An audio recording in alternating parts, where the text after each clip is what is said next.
जय जगदंब मैत्रिणींनो, आज मी तुमच्यासोबत आमच्या घरी झालेल्या अत्यंत पवित्र आणि मंगलमय नवचंडी हवनाचा अनुभव शेअर करणार आहे। सध्या पवित्र मास अधिक मास सुरू आहे। हिंदू धर्मामध्ये अधिक मासाला विशेष महत्त्व दिले जाते। या महिन्यात केलेले जप, तप, दान, पूजा आणि यज्ञ याचे फळ अनेक पटीने वाढते असे शास्त्रात सांगितले आहे। या पवित्र काळात आमच्या आईने घरी नवचंडी यज्ञ व हवनाचे आयोजन केले होते। नवचंडी यज्ञ म्हणजे आदिशक्ती जगदंबेची आराधना। दुर्गा सप्तशतीतील मंत्रांच्या पठणासह विधिवत हवन केले जाते। असे मानले आहे की नवचंडी यज्ञामुळे घरातील नकारात्मक ऊर्जा दूर होते, संकटांचे निवारण होते आणि घरात सुख, शांती, समृद्धी तसेच आरोग्य प्राप्त होते।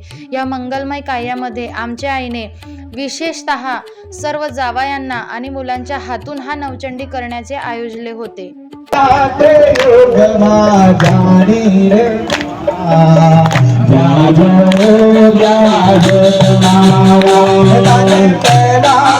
हवनाच्या वेळी वैदिक मंत्रांचा गजर, अग्निदेवाला दिल्या जाणाऱ्या आहुत्या आणि माता दुर्गाचे नामस्मरण यामुळे संपूर्ण वातावरण भक्तिमय झाले होते।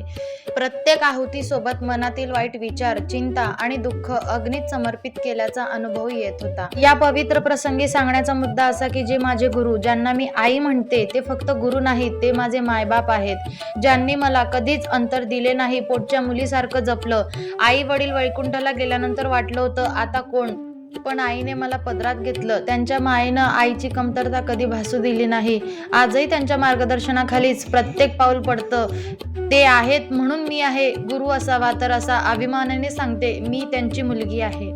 कारण आजच्या स्वार्थी जगामध्ये खरं प्रेम हे फक्त आईकडूनच मिळतं। आणि हे बघा, आता ही माझी मुलगी, आमची पूजेची घाई आणि ती निवांत मस्त आईच्या खुर्चीवर बसून मोबाईल बघत होती।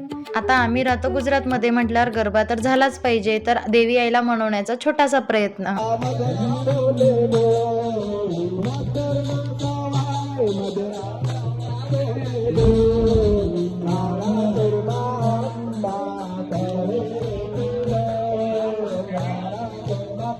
गुरूंसोबत नवचंडी करण्याचे भाग्य मिळाले म्हणून हा दिवस माझ्यासाठी आणखीन भावनिक आणि अविस्मरणीय ठरला।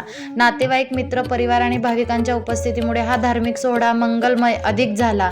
सर्वांनी एकत्र येऊन देवीची प्रार्थना केली आणि शेवट सर्वांच्या सुख, शांती आणि भरभराटीसाठी आशीर्वाद मागितले।